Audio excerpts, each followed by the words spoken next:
distant and remote, but we're delighted that we can at least gather today and recognize this milestone for our association. We've got a lot of fun things planned for you this morning, and we're going to start off with doing a quick little poll that Alice Schulte. Alice, if you just want to wave your hand so folks can put the name and the face together. That's Alice Schulte, and she's our techspert today, and she's going to be monitoring the chat pod. She's going to be making sure that we all stay on mute just as a courtesy to our speakers today, and making sure that you get these quick little poll question here to get us engaged. So she's going to put our first poll question up that will just kind of get your juices going and starting. So for some of you, it may be your very first Zoom meeting with us, and others it could be your lot of Zoom meetings down the road. So we wanted to get a sense of how many meetings have you been participating in this year with WAHHI, because we've had to do a whole lot of things given the pandemic.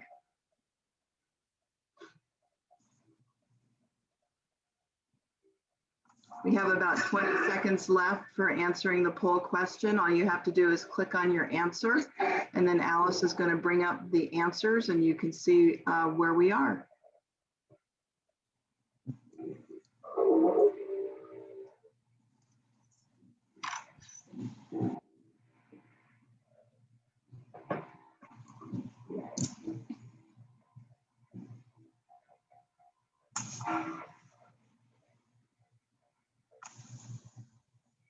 So Alice, it looks like we're at the end of the flurry of activity of people responding, and you're going to share the results, I think. As you can see, we've got some folks that are brand new to Zoom, and we've got some folks that are well experienced with Zoom as well. So whatever your experience is, we want to make sure that you have a positive one today. And just a couple little helpful reminders as you experience today in our meeting today. I'm going to share just a quick little Zoom screen that you will hopefully see here about getting started with Zoom. Everybody's in the meeting room at the same time now. We're going to continue to have a few other folks join us as we go. We had over 115 ladies register this morning for the event. Not everybody always shows up, as we know, but it's still really super fun to get folks going. You're going to be automatically muted. We want you to be using that chat pod. If you haven't used Zoom before, if you pull on your screen, you'll see a line of commands that are available. And one of those is the chat, and you can enter in your questions that you may have on chat. Of course, you can display your picture with your camera on or off. And, you know, depending on what, generally I may have my camera off if I'm participating in an early morning meeting, or today I actually showered and we're up and running here with a little mascara on, and I'm actually wearing some lip gloss today because you never get to do that wearing a mask anymore. That's kind of fun. So for today, our agenda is a full packed meeting. We're going to start off with Barbara, who's the Executive Director at the Heritage Library, and she's going to be sharing a little bit more about our history and heritage. Pat Fall, who's our wonderful program chair this year, is going to be introducing Dr. Carolyn Grant. She's going to be sharing her experiences growing up local. Betty Hamilton, who's our president-elect, will be president next year, is going to be introducing Joni Vanderslice, the CEO of J Banks Design. She's going to be sharing her journey as growing a business on the island and what her experience has been like. And then Claudia Aller, who's our charitable fund chair this year, is going to be making our grant announcement and awards to our 7 grant recipients this year. And we're delighted to have all of those directors join our meeting today as well. We'll finish up our morning with some announcements and closing. And just to get us, again, just to kind of get us engaged with where we are, if you could answer the next poll question that Alice is going to be putting up. We're interested in learning a little bit about how long have you been a WAHHI member? So she's going to launch that poll here in a moment.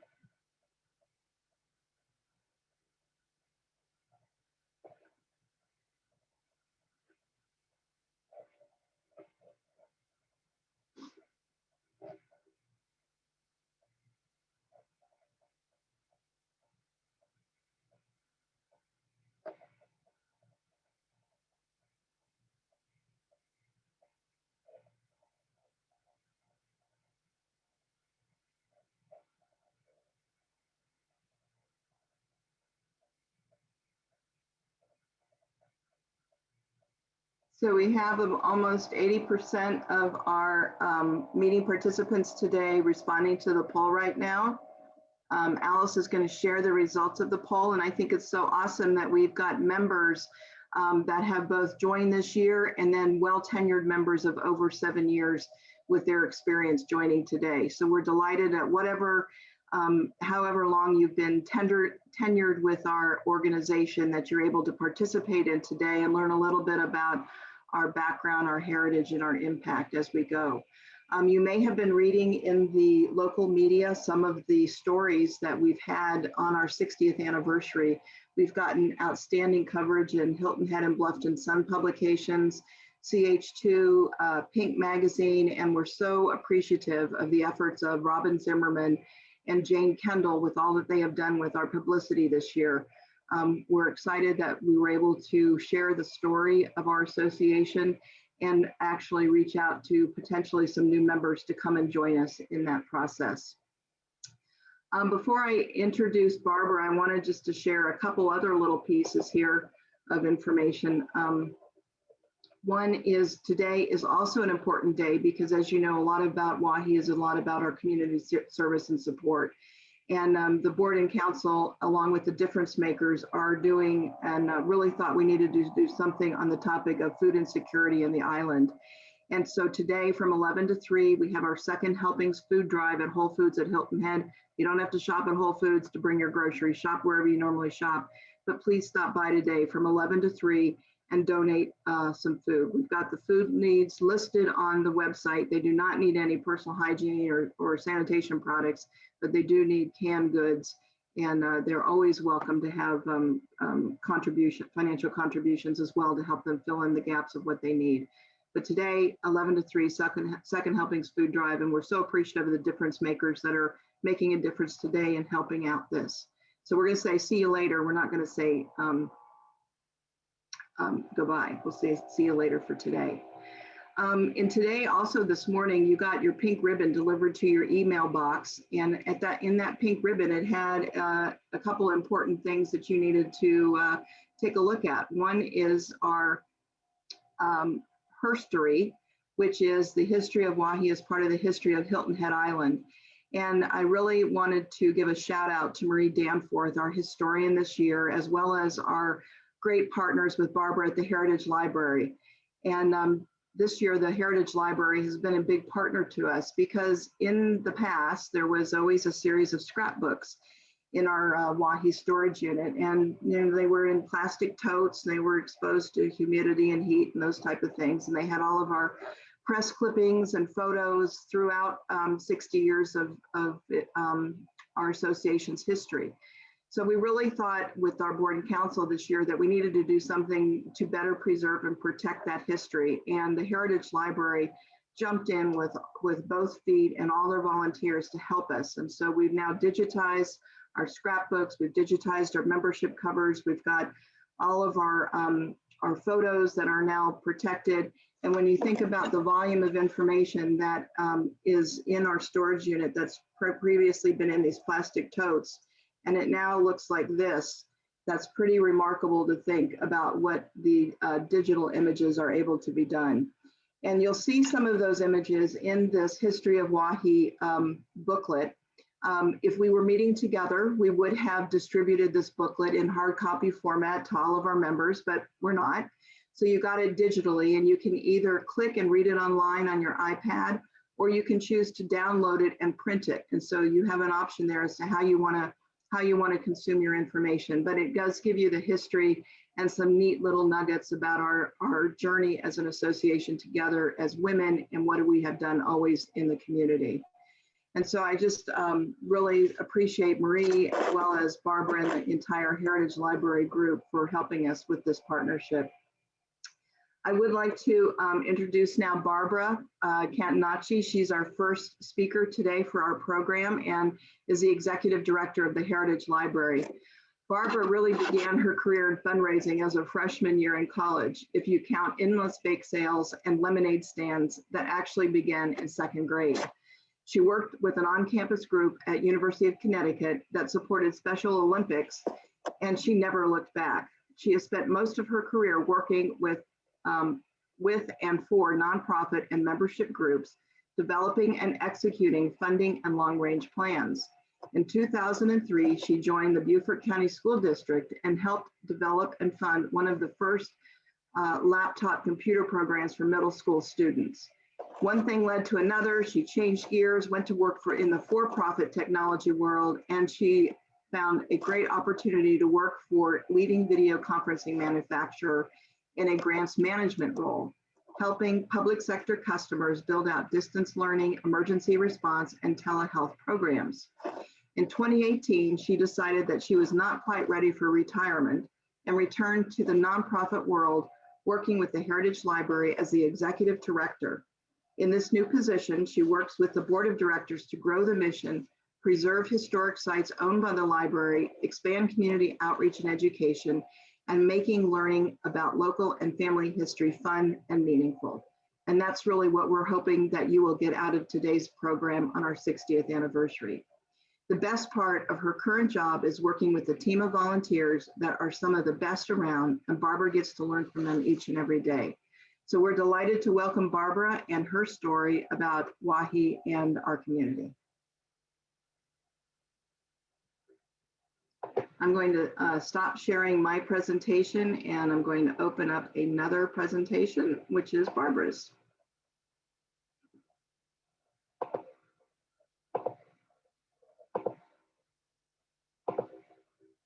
Okay, Barbara.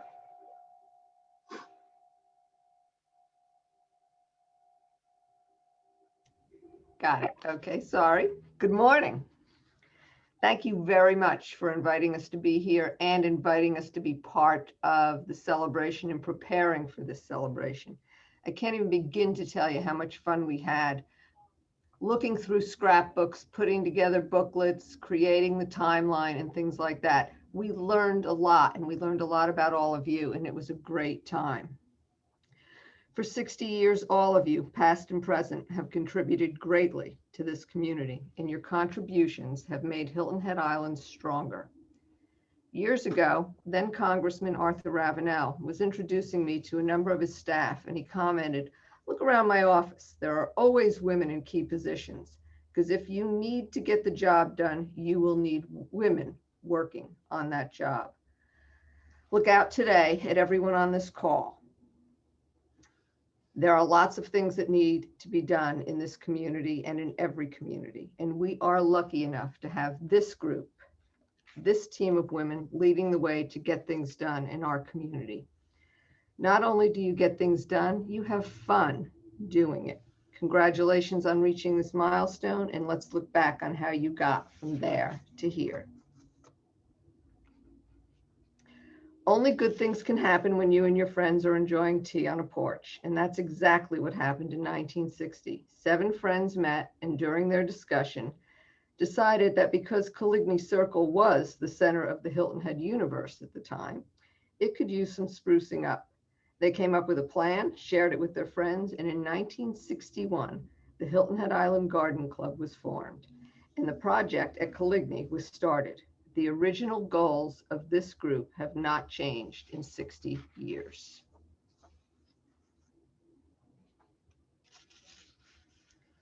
This was not a group to be stopped. When the Coligny project was finished, they moved on to clean up Zion Chapel of East Cemetery. This site is now owned by the Heritage Library, and we are working hard to ensure that the work that was started by WAHHI continues and that we are good stewards of what you started. During the years between 1962 and 1965, the club's membership grew to 56, and the Garden Club became the Women's Association of Hilton Head Island, or what we all know as WAHHI. One of WAHHI's greatest strengths has been their commitment to fostering communication.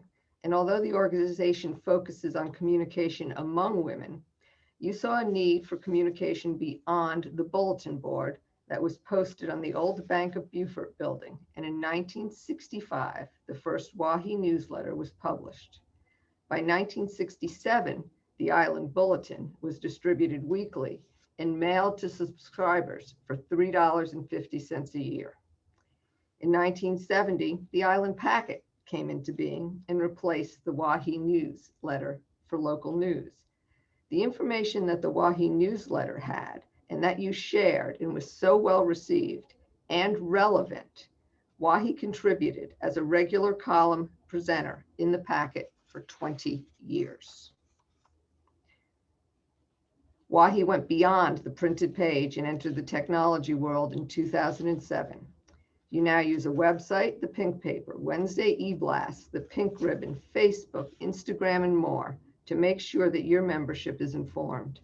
If you are a member of WAHHI or interested in learning about WAHHI, the communication needed is at your fingertips 24/7, and that is very impressive.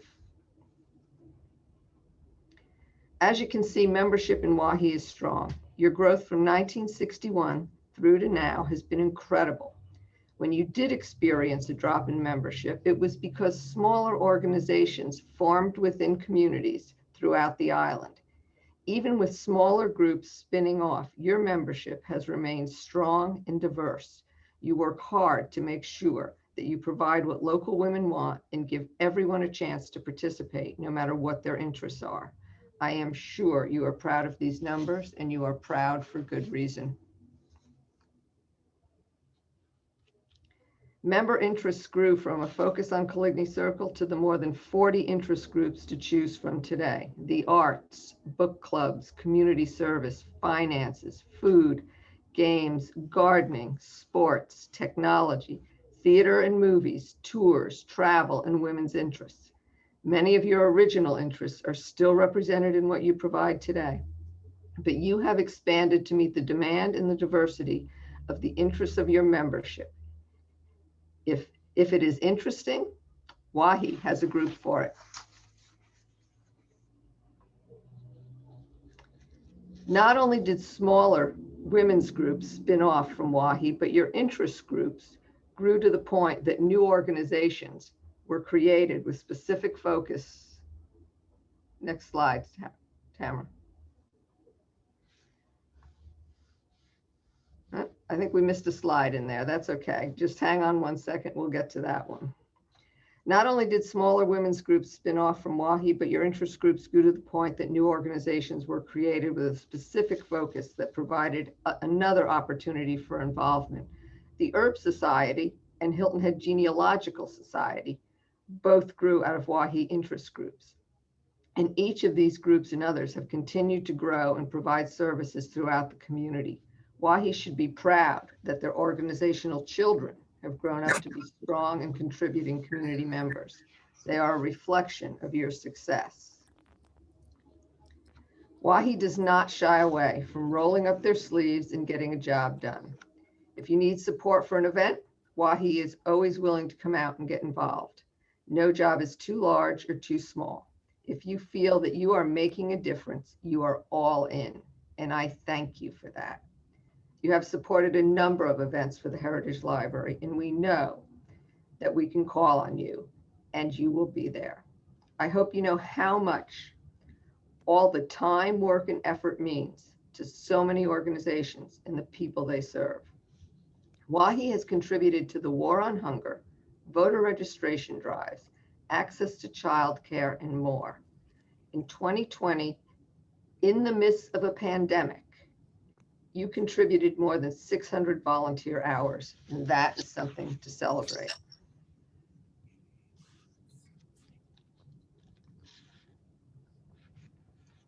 WAHHI grew their tradition of giving back with the creation of the WAHHI Charitable Fund. Founded in 2016, the WAHHI Charitable Fund has contributed thousands of dollars to local organizations while always focusing on promoting your mission.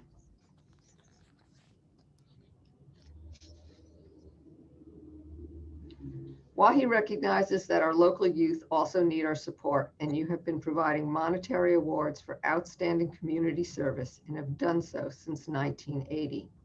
Every year since, you have presented cash awards to high school seniors from local high schools who have demonstrated outstanding community service. More than 100 local youth have benefited from your generosity, and the community has benefited because you tie the award to community service.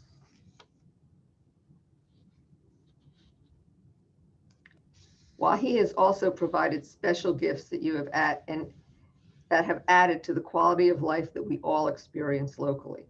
Awards for visiting artists, pathway maps and kiosks, landscaping projects, public art are all ways that you have reached out and contributed. In 2011, in honor of your 50th anniversary, you awarded funds to the town for the renovation of the old gabled farmhouse located at Honeyhorn Plantation, now the Armstrong Hack House. This renovation is how Coastal Discovery welcomes visitors.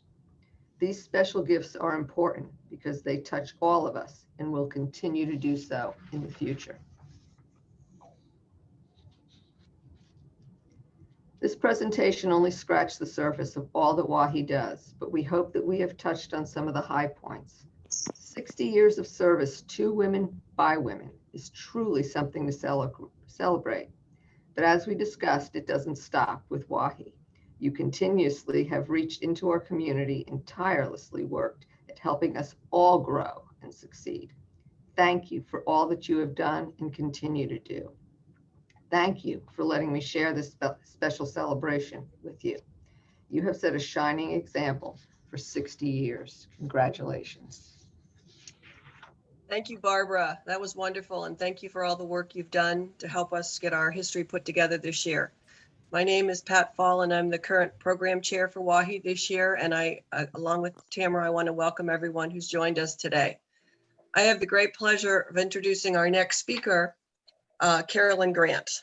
Carolyn is a native of Hilton Head Island and co-author of Gullah Days, Hilton Head Island Before the Bridge, 1861 to 1956, along with Native Islanders Thomas C. Barnwell Jr. and Emory S. Campbell. And I recently have read the book, and if you haven't read it, it's really a wonderful read.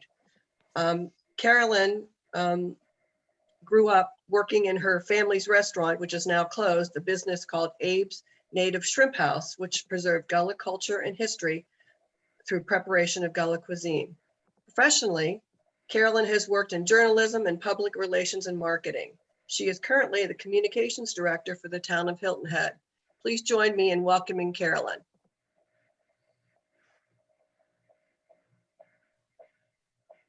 Hi, Carolyn. This is Tamara. We're so glad that you're able to be with us today. And I'm going to start your slides in just hopefully 1 second.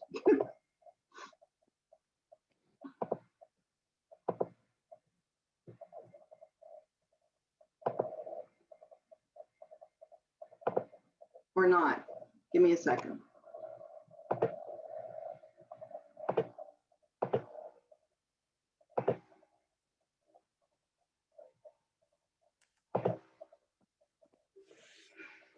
Best laid plans sometimes never work, you know?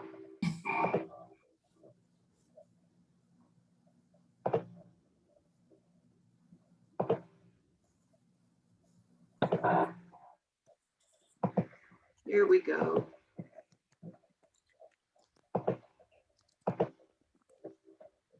Okay, thank you. Well, first I'd like to say thank you to the Women's Association of Hilton Head for inviting me to speak today about growing up on Hilton Head Island, and seeing that you all have been around for a very, very long time, and you've done some amazing work for the community. So thank you for all that you do. Here, I have the cover of the book that was just published actually just a year ago. And the co-authors and myself, Tom Barnwell Jr., Emory Shaw Campbell, we were on our way doing some book tours, speaking around the island, when all of a sudden COVID came and kind of shut that whole process down. And I think I actually was at the Sonesta when you had your luncheon last year, and I was there signing books for folks. And at that time was introduced to someone from the Women's Association. And we had actually at that time talked about having us come and talk about Gullah Days. But today, when I was asked to speak, I was asked to talk about myself growing up local on Hilton Head And I feel that I can't really tell that story unless I'm speaking through the lens of my ancestors and my still living Gullah descendants. Next slide.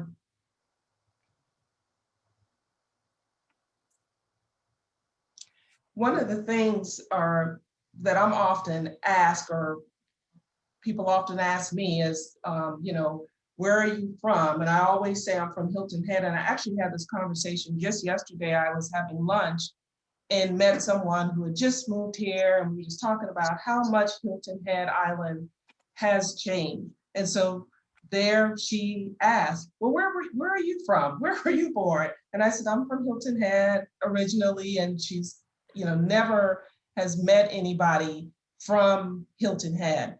And there are a lot of us still around of people who originally born and raised on Hilton Head. But I always get a lot of questions. What was Hilton Head like before development? How did people live and survive? What is this mysterious Gullah culture?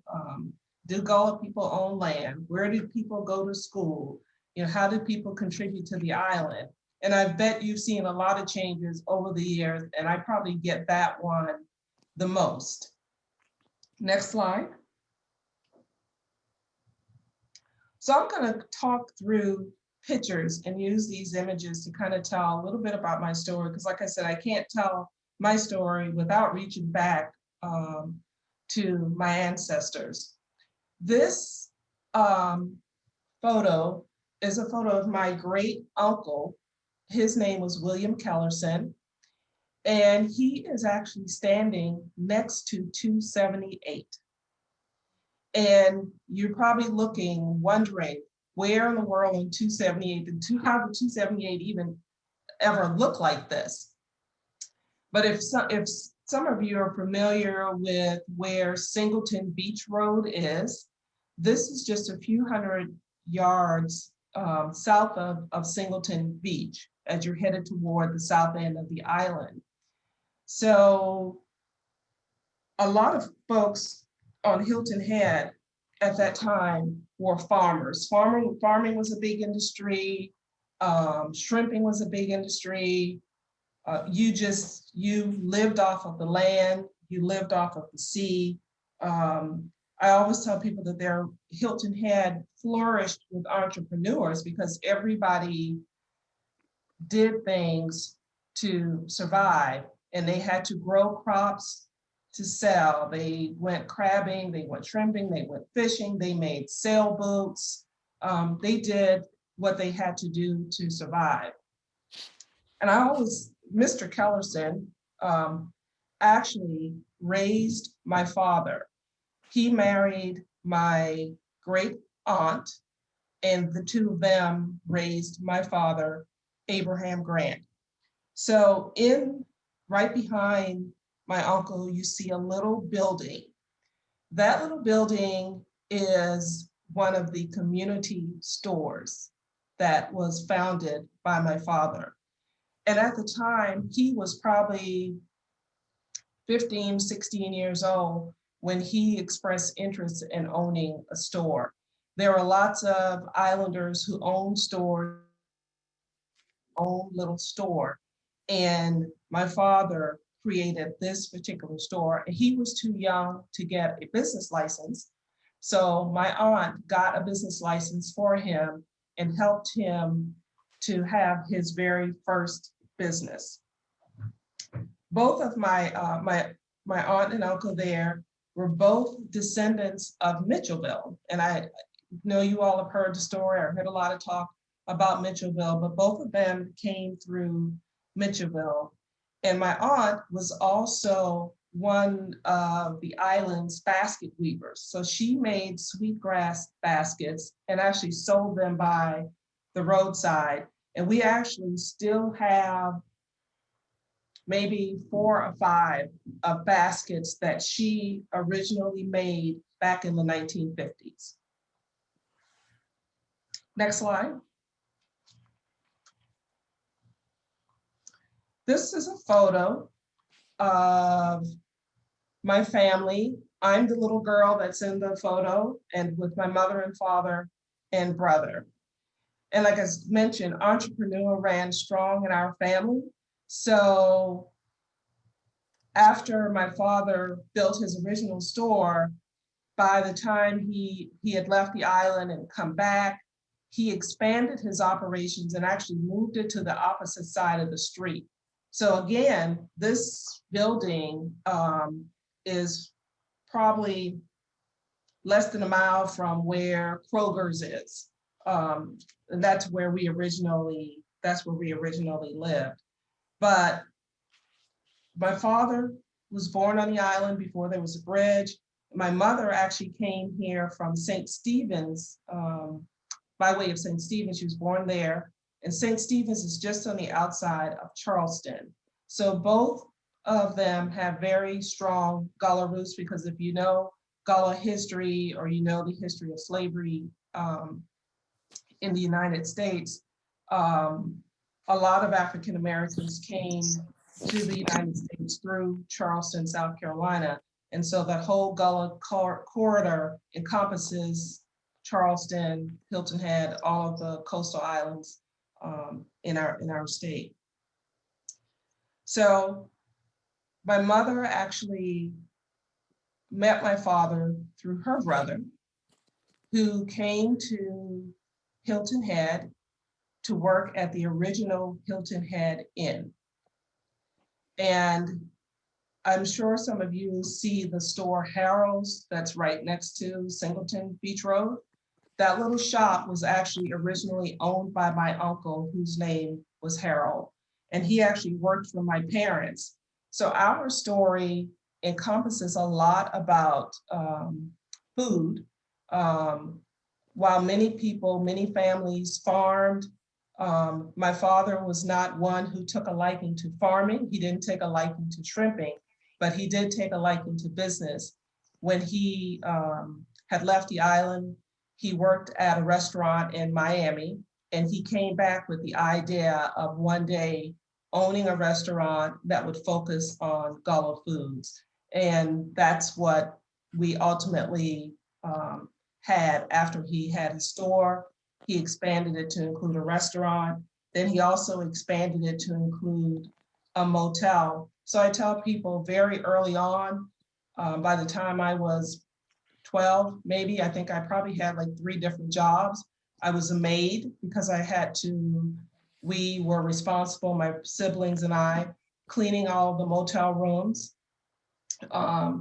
Very early on, they had us working in the store. And then we also worked in the restaurant business. So by the time I was 13, I was actually being trained to prepare and cook meals that were sold at our restaurant. Next slide. So this is a photo of myself, Emery Campbell in the middle, and Thomas C. Barnwell Jr. And I always refer to these gentlemen as my Friday night dates, because we all had a vision of telling the story of Hilton Head Islanders and what life was like before there was a bridge to Hilton Head.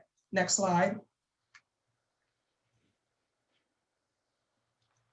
So when we came together, we sat, it took many years, but we spent many Friday evenings just sitting and talking.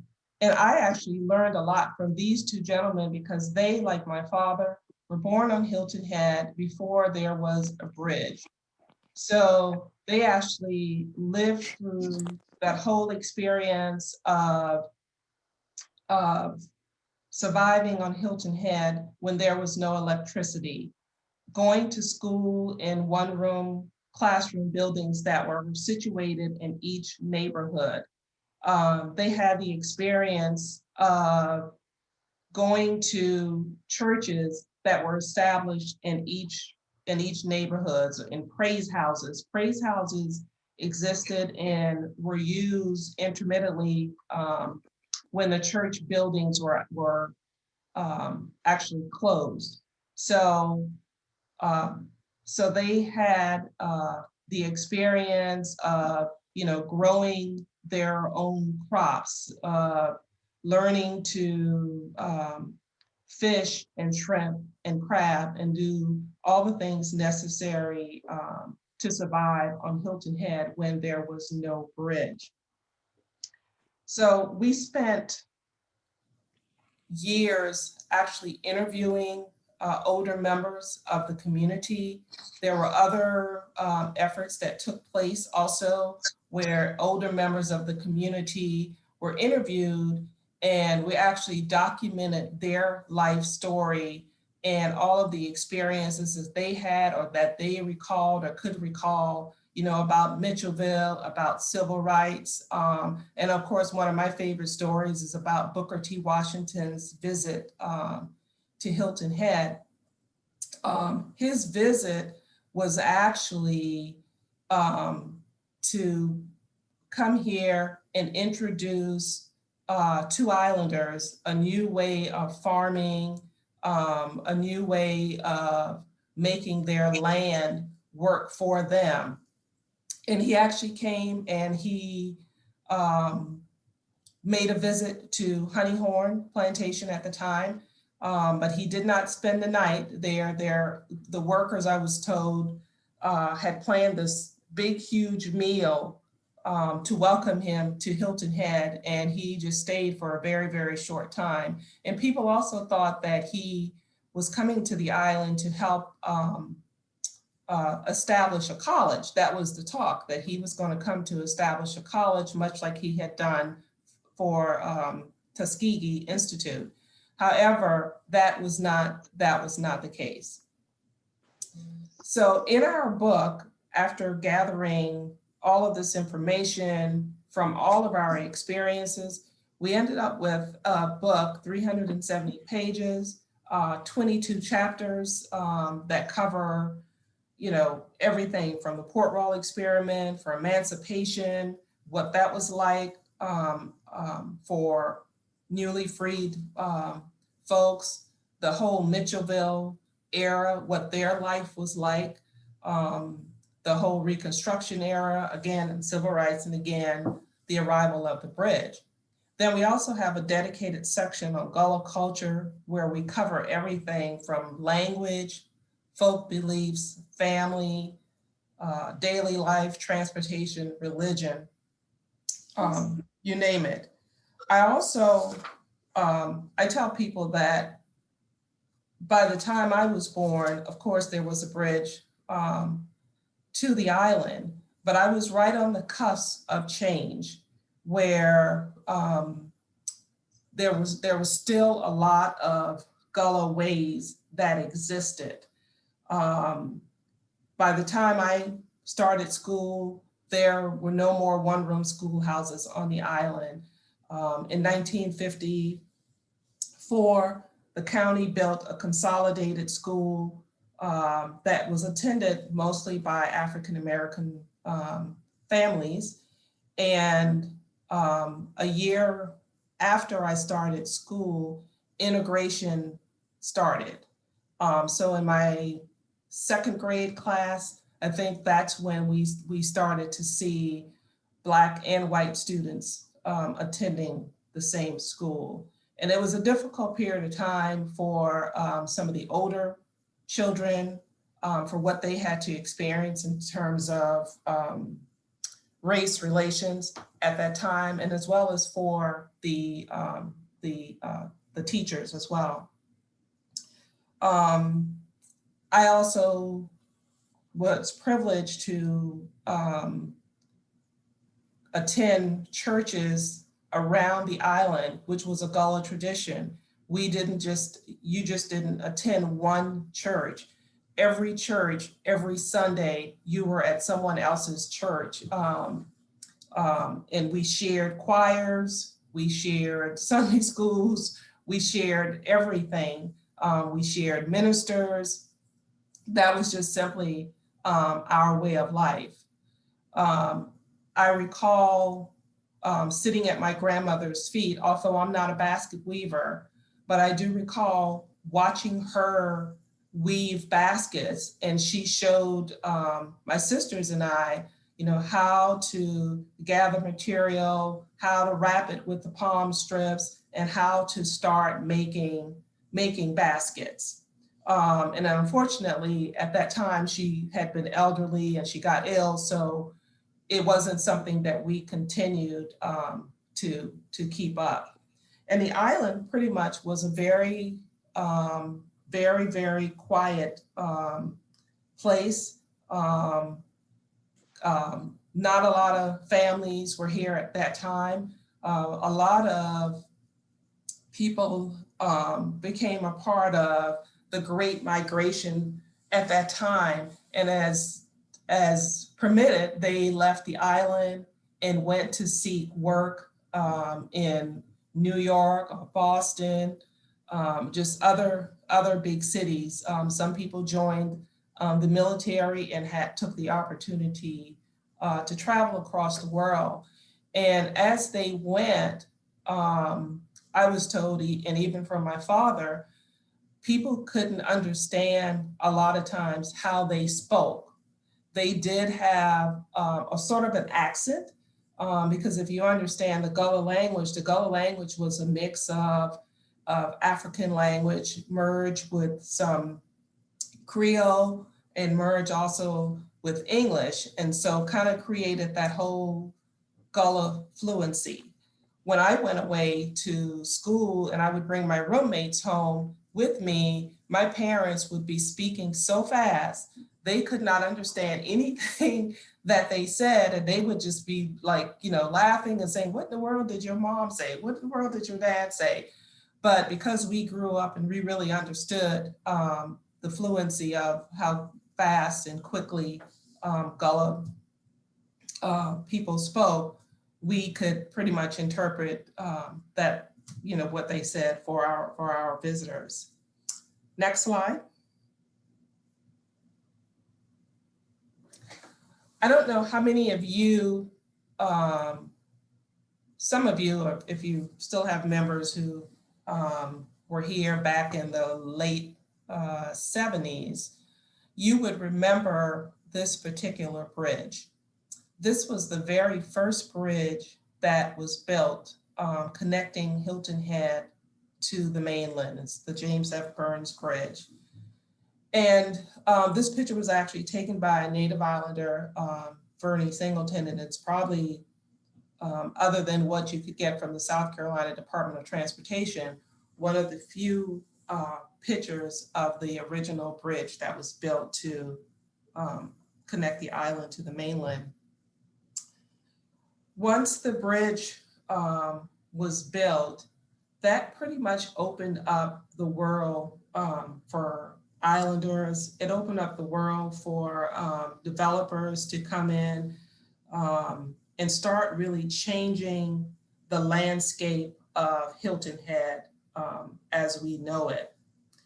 One of the things that to me is fascinating about the bridge is at the time they were about to build this particular bridge, there was concern about the disruption that this would bring to one of the Native Islander communities, the Stony community that we all pass through once we come across the bridge. So that was a big concern. And you often hear that history repeats itself. And so today, as the Department of Transportation starts looking at repairs and widening of 278, they're about to do the very same thing, disrupt a Gullah community. So I just find that this just is fascinating to see how history is beginning to repeat itself again with a bridge. So the bridge was built, the original bridge was built in 1956. And by the time I was born, which was after the bridge, there were probably about 2,000 to 3,000 people on the island maybe. And that was because there were so many people coming on, looking for property, moving to the island as it was beginning to develop. By the time I graduated from high school, and I actually graduated from high school in Bluffton because there was no high school at the time on Hilton Head Island. So by the time I graduated from high school in Bluffton, there were probably about 6,000 or 7,000 residents on the island compared to the 40,000, more than 40,000 that we have today. I left Hilton Head, went to Spelman College in Atlanta, and then to Northwestern University in Chicago, where I majored in journalism, and always with the thought that I would come back and tell the Hilton Head story. I actually worked several years in other places. I worked in DC as a Washington correspondent for a local South Carolina newspaper, returned and worked at the Greenville News for a few years, and then finally came back and worked at the Island Packet, where I did have an opportunity to begin to lay the foundation for writing a book. I spent a lot of time interviewing Native Islanders and sharing their stories through the articles I wrote, sharing their history and the concerns and issues that they faced. And then eventually connected with Tom Barnwell and with Emery Campbell, and really beginning to pull together the book that we have titled Gullah Days, Hilton Head Islanders Before the Bridge, 1861 to 1956. Next slide. So here is, of course, the cover of the book.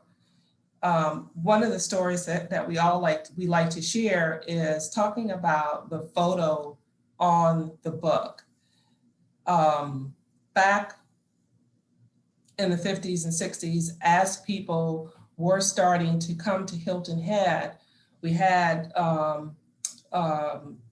people who came wanting to take pictures. They were curious. They were traveling throughout the island.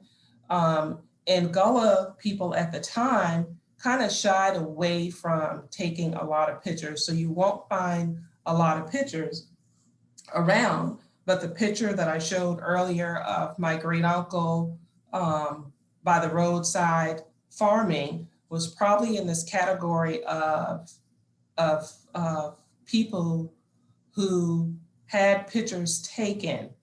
And to this day, we don't know by who. We just know that we ended up with these pictures, just like the photo on the cover of our book. And this is actually a picture of Emery's grandparents just kind of passing time on the porch at their homes. But it was well known that you just didn't allow people to take your pictures. And so fortunately, we have just a few pictures of the yesteryears. So that pretty much is a little bit about me and how we got to writing this book, and a little bit about me growing up on Hilton Head. That was awesome, Carolyn. Thank you so much for sharing your journey. Thank you. Now I know the story behind Harold's, as well as all of the other things that you shared. And Yeah. I think Carolyn has signed copies of her books at some of these bookstores that were mentioned on the last slide. And Yeah, I do know for a fact that there are signed copies at Pearls at the Sonesta Resort, as well as Coastal Discovery Museum has signed copies of the books. And then the other, I can send you, or you can just pull up the last picture if you wanted to share with your members, all of the locations that have copies of the book. Graco also has signed copies of the books as well. Fantastic. And we're getting a lot of action in the chat pod with folks talking about that they bought the book and where to go get the book as well. So we really encourage everybody to keep reading their local history as well. Thank you, Carolyn. So we're going to go over now to Betty, and Betty's going to be introducing Joni Vanderslice. Thank you, Tamara, and also a shout out to Carolyn for that amazing story. I remember traveling over that swing bridge in the 70s. And Hilton Head was a lot different back in the 70s. But glad to have you with us today and sharing your wonderful, amazing story of you, your family, and helping us celebrate our history also. It is my very special pleasure to introduce our keynote speaker for today, someone who many of you are already familiar with. Joni Vanderslice, in 1986, founded her interior design firm, J. Banks Design. Joni and J. Banks are well known to many of us who have started over here in the Low Country with a fresh new look or have just been unable to resist that urge to redecorate as design trends change. Joni has grown her Hilton Head operation into an award-winning, internationally recognized force in residential and commercial interior design and hospitality design. She has been honored as the American Society of Interior Designers Southeast Designer of the Year and named as ACID's Dora Gray Designer of the Year. Just a couple of the many awards for exceptional work that ranges from golf clubhouse design to hospitality design for Castello di Sole in Tuscany, and put that one on your post-pandemic list, all the way to what we are most familiar with, residential interiors. Aside from her business, Joni has dedicated herself to the betterment of the community locally and globally. She is committed to enhancing the lives of those around her and embraces new design practices that promote a healthy environment for her clients and employees. Outreach and missions have been a very large part of the Vanderslice family's lives. One very special passion is the Valentine Project, a mission to provide a safe family-like home for orphans in Dar es Salaam, Tanzania. Joni, we are so honored to have you with us today. Thank you. I'm really excited to be here and loved Carolyn's talk. Remember the drawbridge when I first moved here and waiting for it to turn. So loved your accounting, Carolyn. Remember the motel too. And we want your book at J. Banks Design. So we need to get in touch with you for that. I believe that my journey and many journeys start with a question. And the first question that started my journey here on Hilton Head was from a friend in college. We were graduating who said, "Do you want to move to Hilton Head for the summer?" And I said, "Sure, why not?" And we came here, looked for jobs. And my first weekend here, I met, imagine this, a guy in a bar. Sounds like a story many of us have heard. Turned out that he was a friend of friends of mine, had been told to look me up and vice versa. And he said, "Do you want to go out on my boss's sailboat on Sunday?" And I said, "Sure, why not?" Another question there. And when I arrived, it was Mary and Charles's sailboat. Many of you know about the Compass Rose. And I ended up spending the afternoon with Mary and Charles along with others. As it turned out, Mary was working on interior design for all of the Sea Pines properties, which they were renovating at the time, which I didn't know, to sell Sea Pines. And when she found out I had an interior design degree, she asked that question, "Would you come to work for me?" And so Monday morning, I started at Sea Pines Company, working for the Frasers and starting a lifelong friendship that continues now. I just saw Mary in January, in fact, that has incredibly influenced my life. Many of the people that worked there then, or I came to know then, are still friends, or still acquaintances that I stay in touch with, or people that I've worked with. But what I received more than anything for them was a master's in everything design. And for those of you who knew Charles, he was such a teacher, and he would pull me into presentations for projects that he was advising on or working on all over the world. And therefore, I was sitting in the midst of some of the best architects, land planners, and projects you could ever imagine. And afterward, he was always great at breaking it down and pulling out of you what you were doing and what you thought. It was just an incredible experience. From there, Mary asked another question. I love clothing then and now, and she knew that her daughter Wyman was going to boarding school, and she said, would you possibly take Wyman and put together her wardrobe for boarding school? Here's your budget. I said yes. Off I went, and Wyman and I had the best time and put together her entire wardrobe. At which point Mary said, will you do it for Laura Lawton, and will you help me? And other people found out, and I started doing wardrobes. In doing that, at that point, many of you remember we had to go to Savannah for everything.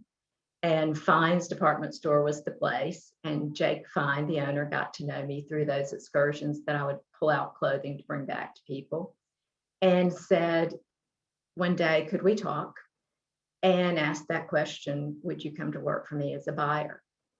Sounded like a great adventure at the time. So a month later, I was in New York buying for Fines, and he taught me so much of which, again, has helped me with my retail business, making decisions, understanding so much of how it ties into what we do.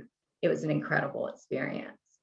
I left Fines eventually and went to 2 other clothing stores on the island, and then said, maybe I need to get into interior design. I'm going to stay here. I love it here. This is not a temporary situation. So I pursued and found a job in interior design. After working about a year in interior design, there was a project that was starting that I was totally intrigued with, and knew the guys who were starting it, called the Melrose Club on Defusky. Again, many of you knew it then. They asked me to come in and work on their reception center, which I happily did and had so much fun doing. And then it led to their Sportsman's Lodge, one is still one of my favorite projects I've ever done. And then it got my foot in the door to do the inn and the cottages. It was an incredible experience, being stuck in the mud a lot of times on Defusky, on the trucks on barges and weather, and it was incredible. But Melrose Club opened with the inn and the cottages. And the fortunate thing for me is that everyone wanted to see it. People came from everywhere, joined as a member, developers came, and it received a lot of attention. From there, developers and individuals started saying, will you come and help us? And soon we had projects in Florida, Chicago, Texas, all kinds of places. It was pretty amazing. I sometimes felt like the dog who caught the car. Here we are, what do we do? But I knew then that what we have on Hilton Head, what Charles Fraser started, is so incredibly important. And the knowledge of and understanding that we have of how you live in a resort. It's a different lifestyle. I think we all have to agree, from the lifestyle you may have had when you lived elsewhere, was something that we could pass along wherever we went. And so from there, as long as we took care of our developers, and one of our philosophies is on time, on budget, and give them a vision that they would not have had on their own, that our business, J Banks Design, my business, grew out of relationships. Every single tree branch of the family tree really came from that first project and from the relationships on Hilton Head. And from there, as long as we did what we were supposed to do and brought our expertise to the table, we continued to grow. And that was exciting to watch. So eventually the Melrose guys came to me and asked another question. We've been really thinking, they said, we would love to own an interior design firm. Would you like to own your own firm with us as partners? And I said, yes. Oddly enough, 2 weeks before, the owner of the business I worked for, I was design manager at the time, came to me and had said, would you like to buy my business? And I said, I can't buy your business. But when the Melrose guys spoke to me, I put the two together, and that's how J Banks was born. It was tumultuous. It wasn't that easy. I had to learn a lot. We had some tough times and a lot of different adjustments to make. However, we stabilized. I had incredible mentors and eventually moved to Main Street. We were the first company really to move to Main Street, along with Burke's. And I don't know if any of you remember this, but the Hilton Head Plantation residences boycotted us at the beginning, which was interesting because they didn't want that kind of development happening in their backyard. A lot has happened since then. We really believed that it was going to be the center of Hilton Head, and now we look at it, and of course, when you look at the Bluffton growth, we're just so glad that we're here. So as we went down that path, the next thing that really came along was, as we grew, I felt like I was apologizing oftentimes as I was out around the country for the fact, or explaining, I shouldn't say apologizing, but explaining to people that even though we were in South Carolina and we were in Hilton Head, we really did projects everywhere. We really knew product, we knew what we were doing, and people seemed to focus always on the designers who were in New York and LA and all the major metropolitan cities. There is an design periodical for us called Interior Design Magazine, and every year they come out with the top 200 interior design firms. And I was coming back from a project in Tennessee. I was in the Charlotte airport, and I pulled out my Interior Design Magazine as I was having something to eat and saw the list and started going down the list. And I really had this attitude of New York, Chicago, LA, San Francisco, DC, and thought to myself, only people in the metropolitan cities are going to get this kind of acclaim. Oh well. And I got to page 3, and it said Hilton Head Island, and I stopped. And I looked over, and it said J Banks Design, and I squealed in the middle of the Charlotte airport. People looked at me, but I really was shocked, amazed that finally we had made this list. And I wanted to tell someone, but I wanted to wait to tell my husband when I got home, and I wanted to tell my staff the next morning in staff meeting. And Chuck Scarmanach happened to be on my flight and came up to speak, and he said, how are you doing? I said, can I tell you something? I have to tell someone. I was so excited, and I felt like we had broken through. Later, they started the top 75 hospitality firms in the country, and we made that list. And we've been on both lists since, about 18 years now, which I think is amazing for someone who is based in Hilton Head. So as we moved along, another key relationship occurred. David Burden, who worked for Melrose at the time, moved to Colorado to work on Aspen Glen. And then for Jim Chafin and Jim Light for another project out there, and then started his own company, Timbers Resorts. The first project was Timbers Club. David called me and asked a question. Would you come to Colorado and work on Timbers Club, even though you just had a baby? And I said, sure. Sarah, overall, with my travel, had 42 flight segments her first year of life. She's a great traveler today, but it worked. And Timbers Resorts continued, and we continue today to work with them. And they're the people who took us to Cabo San Lucas and our project in Tuscany, Castello di Casale, which has been named the #1 resort in Europe 5 years in a row when it first opened, and continues to be ranked among the top resorts in Europe. Vail for the Sebastian, one of the top hotels in Colorado, One Steamboat Place, several projects in California, and now we're working in Kauai with them, Kiowa, many places. And it's really given us some incredible exposure. And again, introduced us to other people. At this point, we've now worked on 66 clubs in 33 states, which I find amazing. Golf clubs and private clubs are one of our primary businesses, and we love them. And we've worked from Johns Island Club in Florida to Monterey Peninsula Club in Pebble Beach, Mayacamas Club in Sonoma, a lot of platinum clubs. So we've all traveled. I've traveled a lot for business. We're just fortunate that we're not going to Omaha or places we don't want to go. We go to amazing places. And we've had incredible experiences. In 1997, I walked out of a Chamber of Commerce board meeting, and Sue James, who was then director of marketing and PR for the hospital, stopped me and asked a question. Are you dating now? And I said, I am some. And she said, there's a new doctor in town. His name is Rick Vanderslice, and he hasn't met a lot of single people. Could I fix you up? And she did. And obviously it worked out 24 years later and 2 children. And I'm eternally grateful for that. So I became serious about green design when my daughter was born, my first daughter, and had major problems with mucus. And as it turned out, it was because we had mold in our duct system, which happened to be in the slab of the house. Not a lot you could do. Eventually ended up tearing down the house. And I was determined to research and build a greenhouse, which made a tremendous difference, by the way. And as we moved on, and I decided for many reasons to build the building we're in now on Main Street, that it should be a green building as well. So it was the first LEED certified building privately owned in South Carolina, and the first LEED building in this part of South Carolina.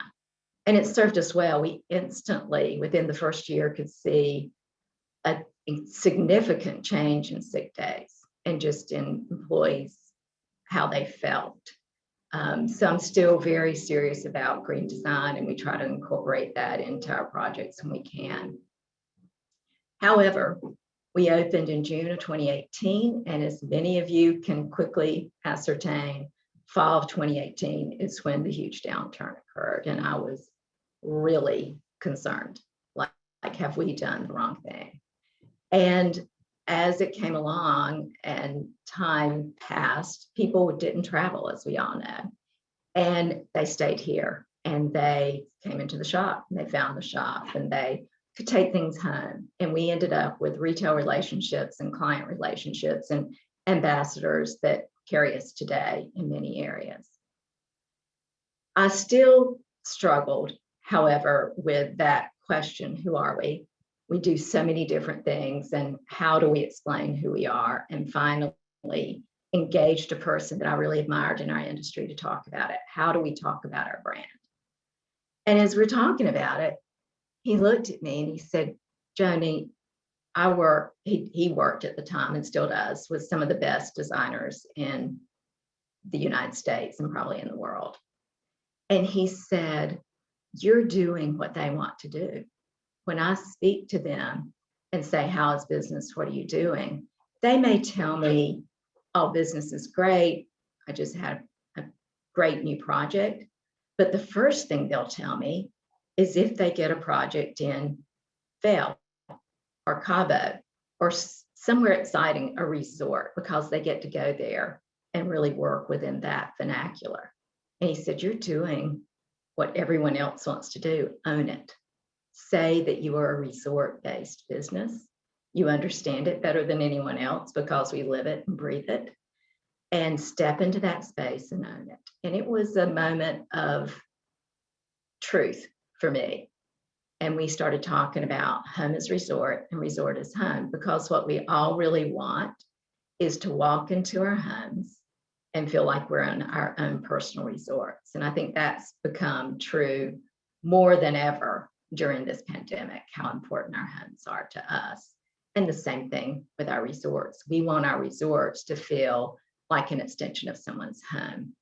And if anything, what we've learned is that by working with people in their second homes or first homes in a resort area, we know what they expect when they travel and stay at a resort. So it was an interesting transition to grab that I will say now, we are in the sweet spot with this pandemic because, as everyone knows, we've had so many residential clients who have moved in.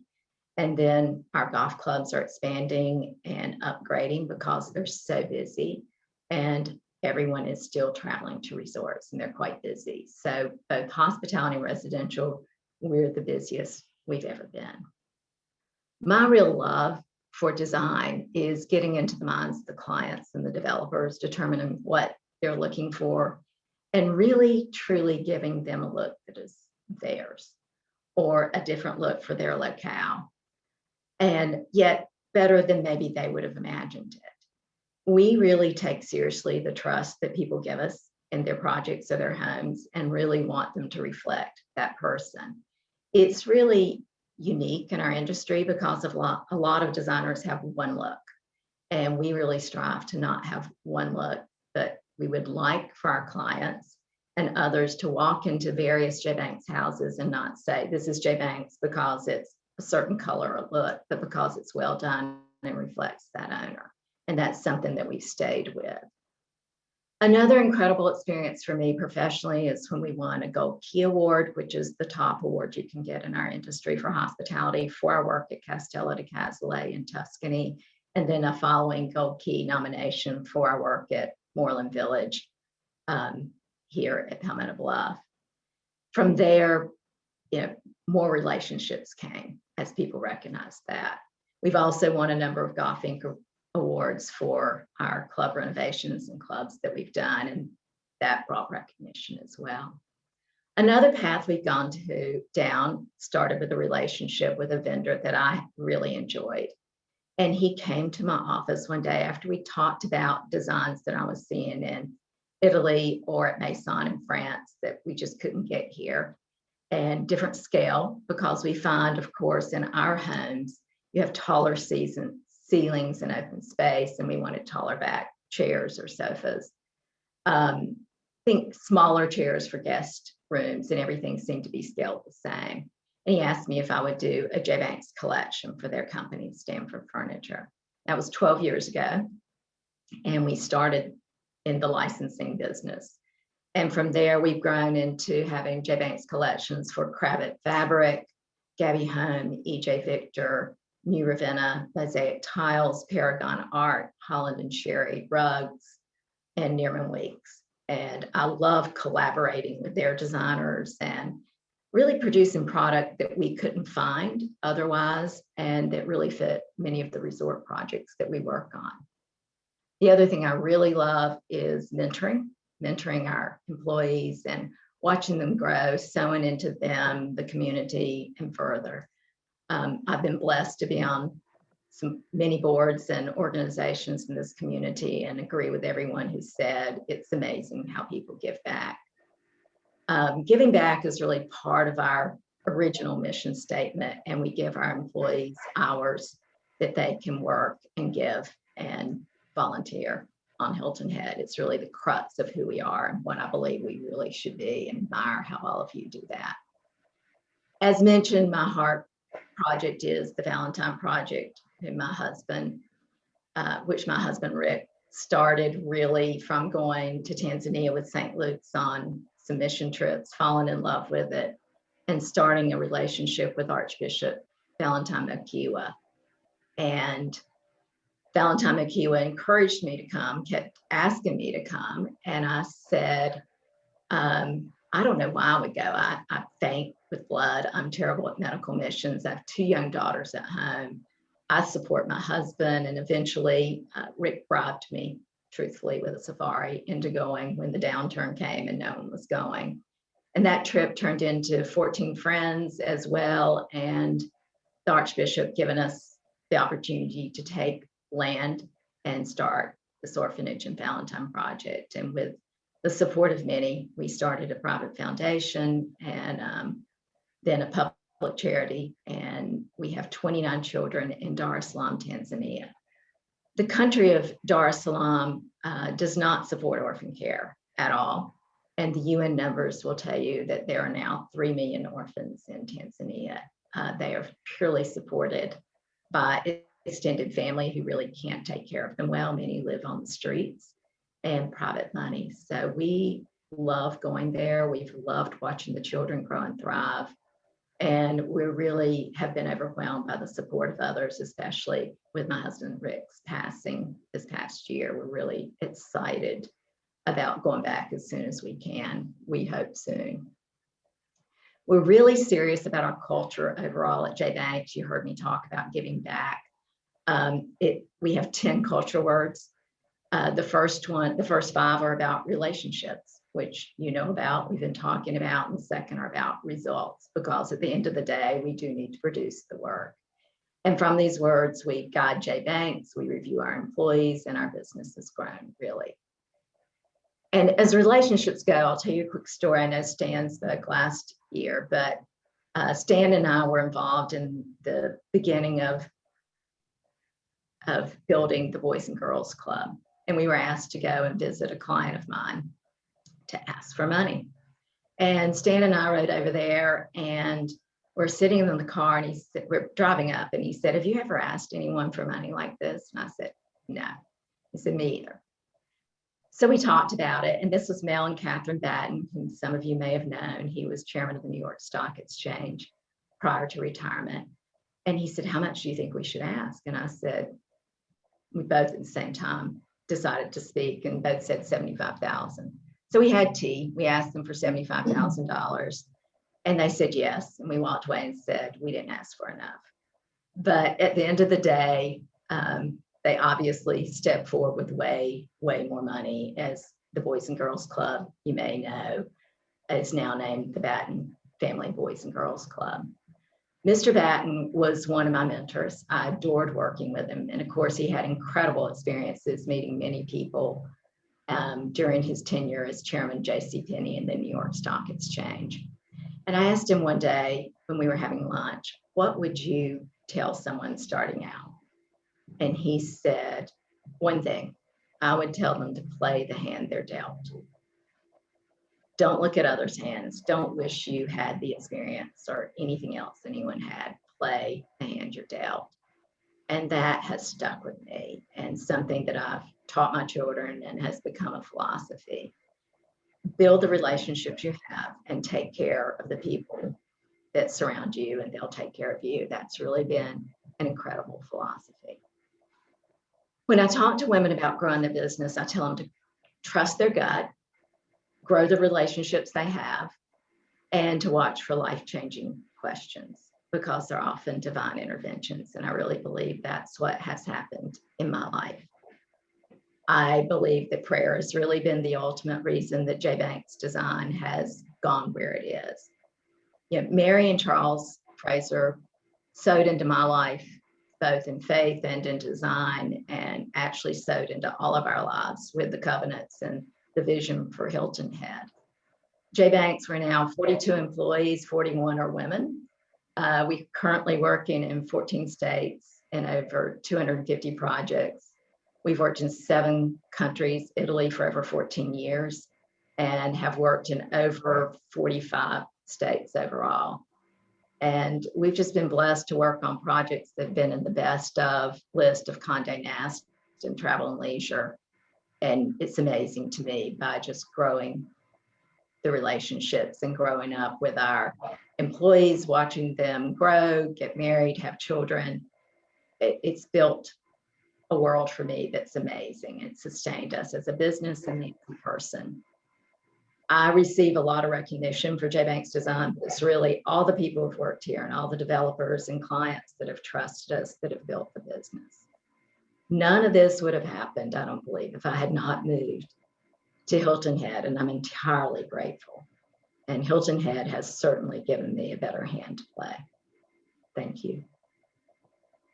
Thank you so much, Joni. That was fantastic. We have a couple questions that are in the chat pod. The first is, where did the name come from, J Banks Design? Good question. My name was Joni Banks before I married Rick Vanderslice, and we kept the name because I'd already been in business for 12 years. Fantastic. And then what do you see as residential design trends for 2021? Number one, outdoor living. We've all seen that grow. We all want to be outside more for obvious reasons.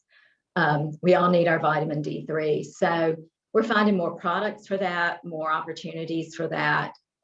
We're also seeing a lot of trends toward living all over our house, which has come from the pandemic. And how can you, yeah, we no longer need desks, really. We need places that we can put our laptop and all of us can work simultaneously. So it's changed floor plans, it's changed products. Where you used to want to sink into your sofa, now we need places you can sit and work on your laptop you don't sink into. So the whole kitchen and how our living rooms are used in particular has changed, and that's fun to watch.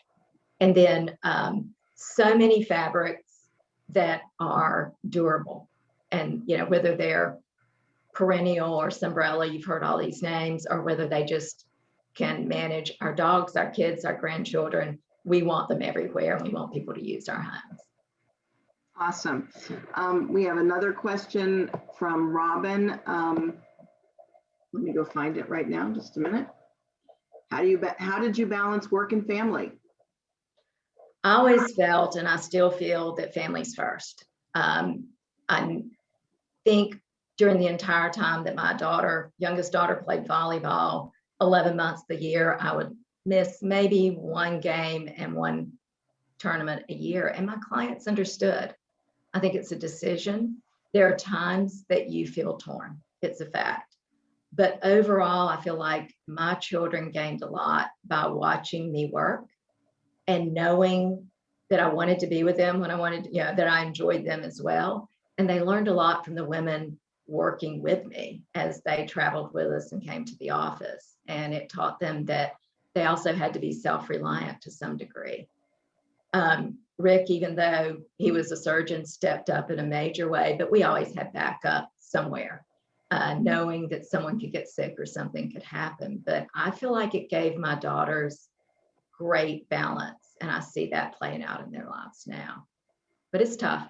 Don't get anyone wrong. It's tough. You have to plan. The old myth of the work-life balance. That's a myth, not a reality. Yeah, it's never going to be totally balanced all the time. That's just a fact. You can't be a perfectionist. That's the first thing you learn, is you have to give on some things. And that's okay. I don't even remember what I gave on. I think I didn't have a manicure for about 15 years. So Joni, we so much appreciate you sharing this morning. I've got a couple questions for Carolyn. If Carolyn can come back to us, want to make sure those members get their question asked and potentially answered. Gina's question for Carolyn was, which Gullah community will be disrupted by the bridge expansion? Hi, that would be the Stony community as you're coming across the bridge.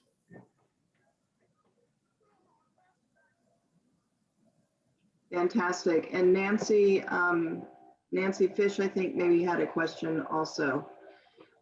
Is there a movement to teach the Gullah language to today's children who are ancestors? Many of the children that I know are actually learning it from their grandparents, and there seems to be now a resurgence of interest from the younger children in the Gullah culture. I know at the church I attend, Mount Calvary Missionary Baptist Church, which is on Squire Pope Road across from Hudson's, we incorporate a lot of Gullah history into our youth programs. So we're teaching children about the culture, about the language, bringing in local residents to speak with them about the language. Tamara, I think last when you and I met last week, you had showed the article of my niece, Sonia, who has started a business focused on Gullah culture. So we're working with her, and she actually grew up in the Gullah culture, but we're working with her and other in her age range to teach them about Gullah culture so that they have a strong handle on what it means and how it helps them survive in their daily lives as well. That's And I do so know awesome. I just learned also that there's an effort to establish, or someone was working on establishing a charter school based around Gullah culture. I don't know what stage that it's in, but I understand that there's a move to do that as well. Fantastic. And we're getting a good shout out for all of our speakers of this morning and the contributions that you've made to the folks that are here. We are recording this presentation, so members who may have missed it this morning due to other commitments will be able to view it on our WAHHI video library. But we're not done yet, because we still have to. One is we're going to have an audience participation moment right here. Everybody online at home, we're going to applaud our three speakers. So lots of rounds of applause for everybody this morning. Virtual applause. Woo-hoo. And we're now going to move into our grant awards. So keep with us for about 15 more minutes. We want to recognize our grant recipients. I'm going to be sharing our grant presentation, and we're going to be celebrating with Claudia Aller. Claudia is our grants chair this year, and she was instrumental working with our grant committee in reviewing. I believe we had 14 or 15 different grant proposals which were submitted this year. And everybody had to review and participate on that front as well. And with Claudia, I want to recognize Leslie Vargas Prada. Leslie is a donor services associate with the Community Foundation of the Lowcountry. And the Community Foundation is a really important partner for the Women's Association's charitable fund. We wouldn't have a fund without the generosity of our members, or with the generosity of the different community partners which we engage with as well, with different types of events. And so we really appreciate members as well as those commercial partners that help our charitable fund happen to make these grants possible. Claudia is going to introduce each of our recipients on the presentation. She's going to tell me next slide. And we have some handy dandy. This is our first time ever, another WAHHI first, our first time ever that we're going to be awarding our virtual check. So it'll be a virtual handshake and a virtual check as we go for our grant recipients. So Claudia, over to you. All right, can you hear me? No, we need more volume from your end. Oh, you do? Okay. Speak louder. Okay, can you? I'm screaming into my computer. That's better. Okay. First of all, what a great morning. Just so inspiring, and we're going to continue on to inspire as we talk about our award recipients for charitable grants this year. I want to thank every member, every WAHHI member for your generous support this year. It was a very challenging year, but without the contributions and without your support, we wouldn't have these grants to give. I also want to thank our WAHHI leaders and board members for giving their time and thoughtful review for each and every application. I'm just going to list them off and thank them. Linda Dreisbach, Tracy Harris, Tamara Averett, Betty Hambleton, Ann Waters, Karen Clayton, and Bonnie Burnett. And again, thank you to Leslie Vargas Prada and the Community Foundation for all of their support. So as Tamara said, this year we did review 14 applications from nonprofits with over $25,000 in requests. And in honor of our 60th year, we've selected 5 organizations that support efforts around women and children, and 2 organizations focused on our cultural and environmental heritage. All 7 of these organizations will receive a grant of $1,500 for their specific projects, which we're very proud to support. So now for the presentations. I'm thrilled that we have all 7 women leaders, hopefully with us on the Zoom call this morning to accept their award. So I'm going to read each slide. You can find out more about the projects on today's pink ribbon that Tamara referenced earlier, but I'm going to read each slide. Tamara is going to do the honors and present our virtual check. And then if we could just do some virtual clapping or high fives to show our support and our admiration and appreciation for their work in the community. So our first award recipient goes to Jody Levitt, the Executive Director with the Children's Center. The funds will be used to provide support of infant and toddler programs. Strong foundations at an early age are critical, especially for children from low-income families. So congratulations to the Children's Center. Congratulations, Jody, on your virtual check presentation. We're glad that you could join us, and we're also so appreciative of our members and all they did for the December holiday toy drive and donations as well. So thank you so much for your partnership. Jody, do you want to take a minute to say something? Sure, certainly. Thank you all and congratulations on 60 years. It's a big milestone. I know 4 years ago, the Children's Center celebrated 50 years of service to the community, and all 50 years have been with the support of WAHHI, and we couldn't do it without each and every one of you today and years past. So blessings and many thanks to all of you for many years of support. Thank you, Thank Jody. you, Jody. All righty. Okay, our next award recipient goes to the Pregnancy Center and Clinic of the Low Country. And I believe we have Joanne Natras, who is our Executive Director of that organization, on the call with us. So this money is going to go to support educational classes offered to pregnant, uninsured, and underserved women in our community. The classes focus on childbirth prep, postpartum groups, and support for moms who miscarry, thus impacting the health and well-being of women, their babies, and their families. So, Joanne, are you out there to accept our award? I am. Thank you very much. There's your virtual handshake, Joanne. Congratulations, and we appreciate everything you do for our community. Do you have a few words to say? Thank you so much. I'm hearing, celebrating 60 years of anniversary, 50 years. We just celebrated our 30th year anniversary in 2020. So we're joining the ranks of being around for a long time.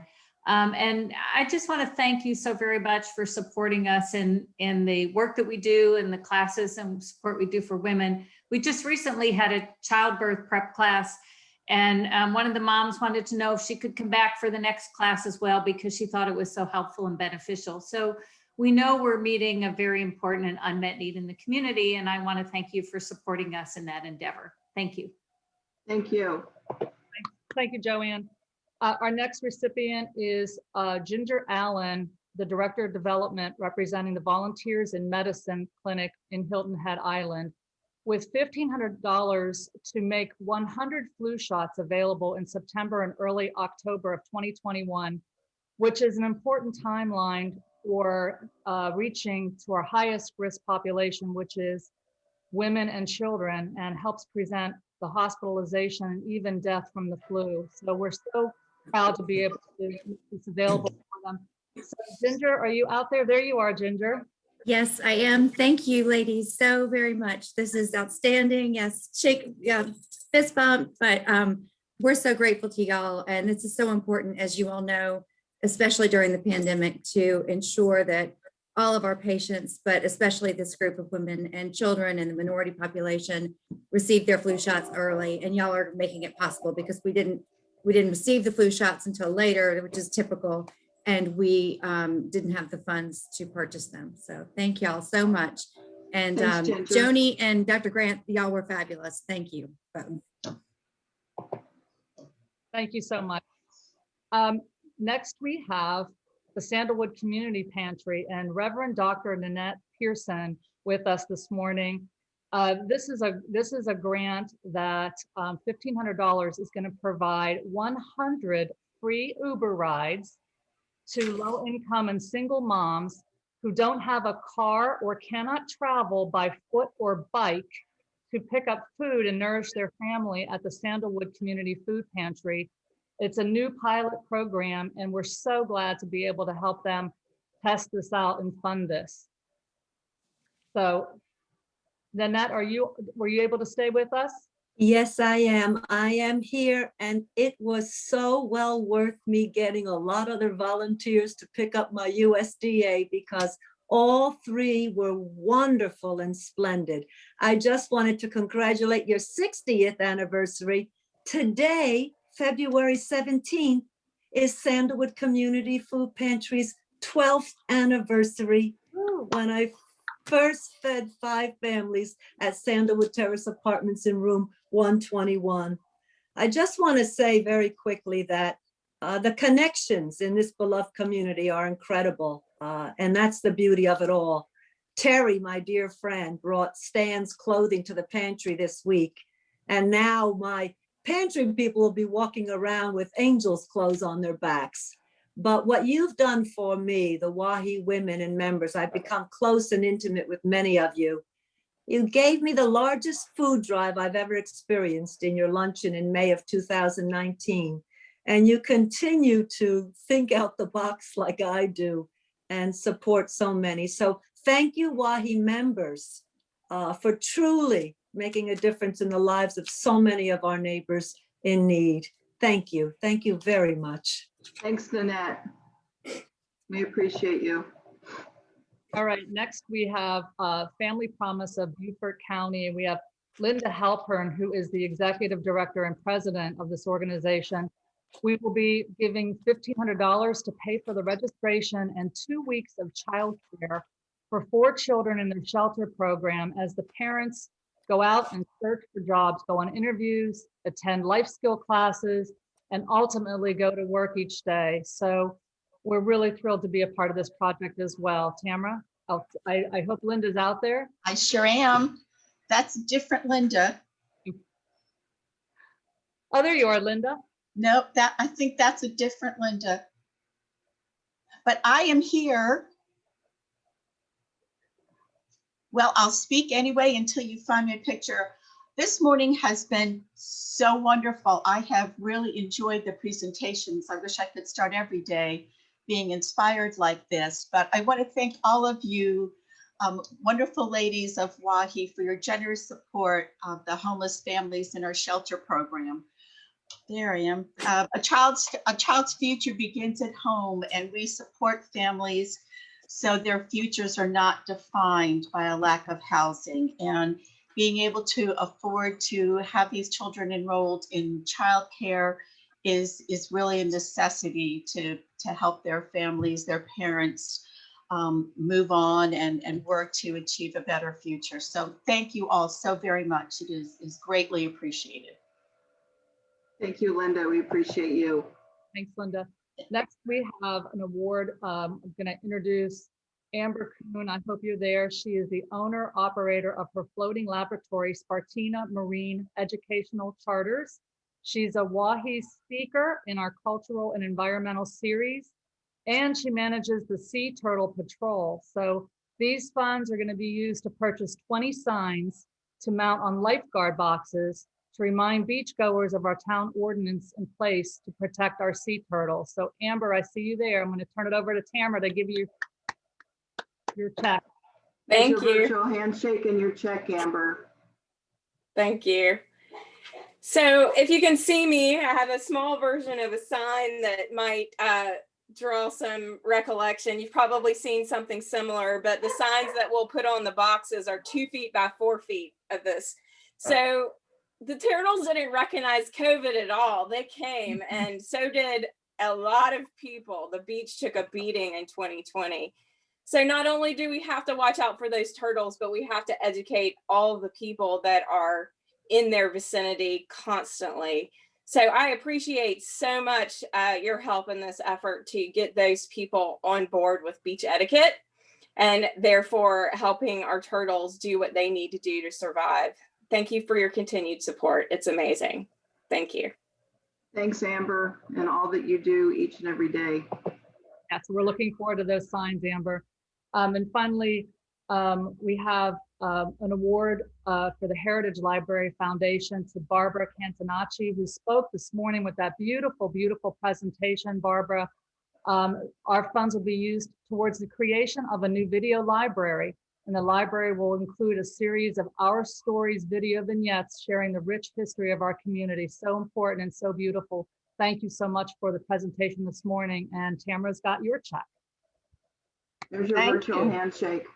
Thank you. And like I said, this year was working with WAHHI was absolutely a labor of love. We had a great time looking through all the pictures as we scanned everything into onto that little thumb drive. But we also want to say thank you for your support. Over the years, you have been a huge supporter of Heritage Library, and we couldn't do what we do without you. So thank you.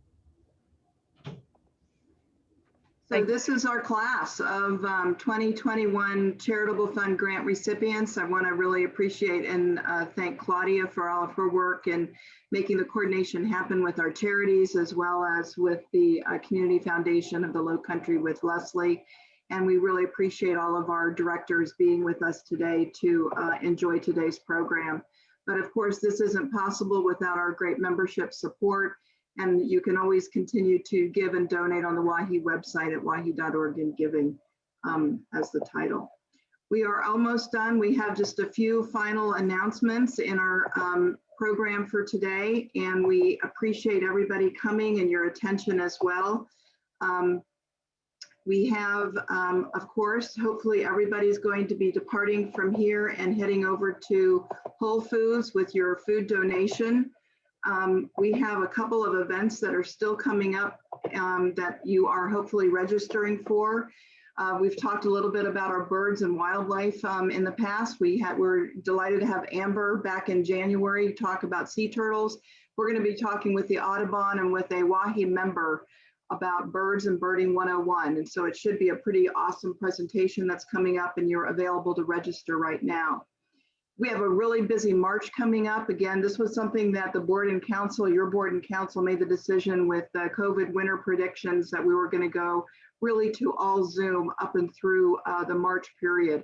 So that's really what we focused on, is trying to make sure that we're bringing good content for you to remain connected and engaged. We have incredible stories coming from the Heritage Library about WAHHI women and women who made a difference on Hilton Head on March 9th. And you heard Carolyn Grant talk a little bit about Mitchellville, but we're going to hear it straight from Dr. Ahmad Ward on March 23rd about Mitchellville preservation and what that's looking like today, yesterday, today, and tomorrow. We have our author series coming up. We have one tomorrow, and then in March we have Patty Callahan Henry. The one tomorrow with Susan Messier is a back by popular demand. She's really excellent, and she'll be talking about her new release.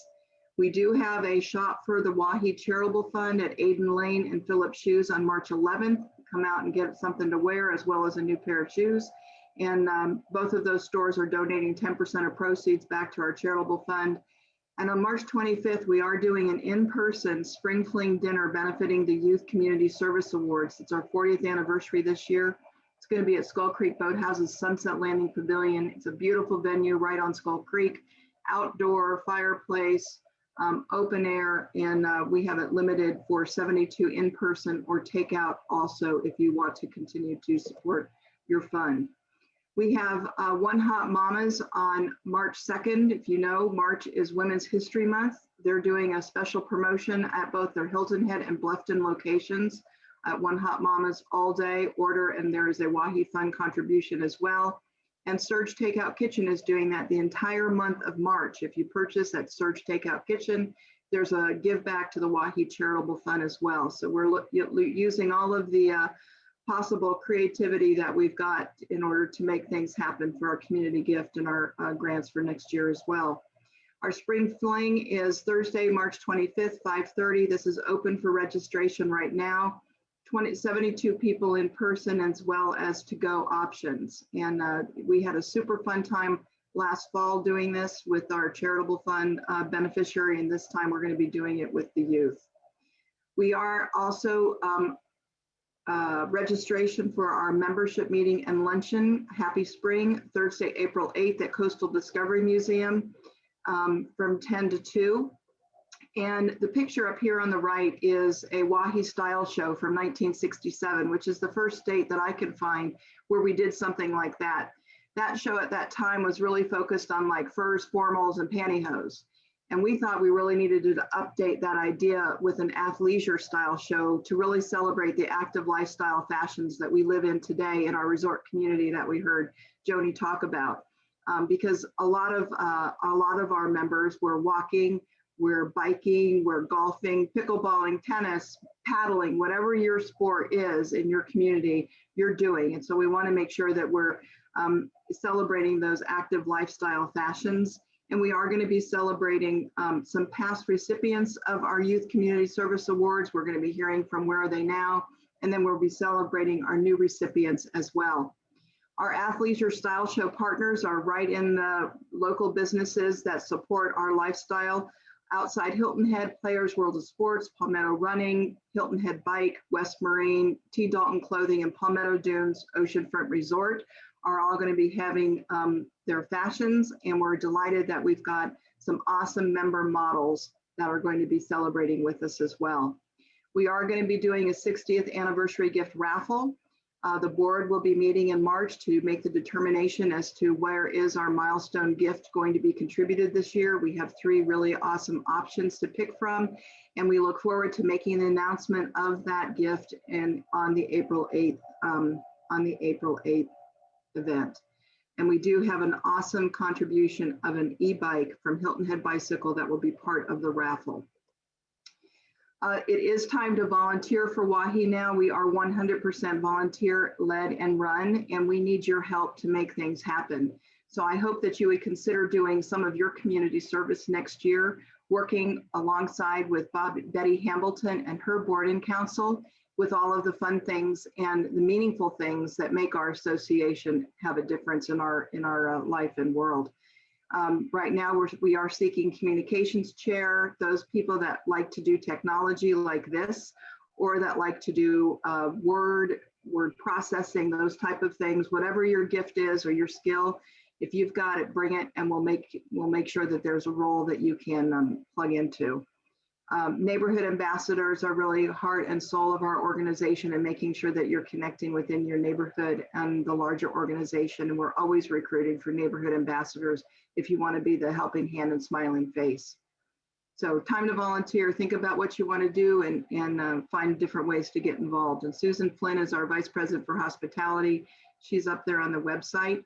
You can always connect with our website, look for your weekly e-blast coming every Wednesday. If you're not getting something in your email on Wednesday from WAHHI, you look at your spam or junk filter. You can also find us on Facebook as well as on Instagram. And those are also 2 good ways. And we're so appreciative of the efforts of Atara Fish and her volunteer role as social media, as well as Jude Eakin and Susie Heisman and what they do with our website, our websites as well. So our big finish here today, 11 to 3, Second Helpings Food Drive. It's going on now. We're delighted. And our challenge to our association and our neighbors is 60 pounds, 600 pounds, 6,000 pounds. What's our mark that we can hit today with our 60th anniversary food drive for Second Helpings? So thank you all for coming out this morning. Thank you for our awesome speakers, and so much appreciate Barbara, Joni, and Carolyn's remarks today. I think it was inspiring and informative, as well as our executive directors and all of that they do within their nonprofits. We appreciate them as well. Thanks for coming out, and we will see you soon.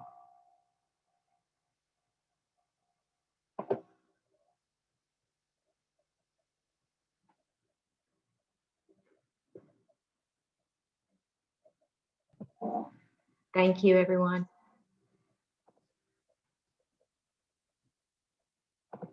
Thank you. Thank you all.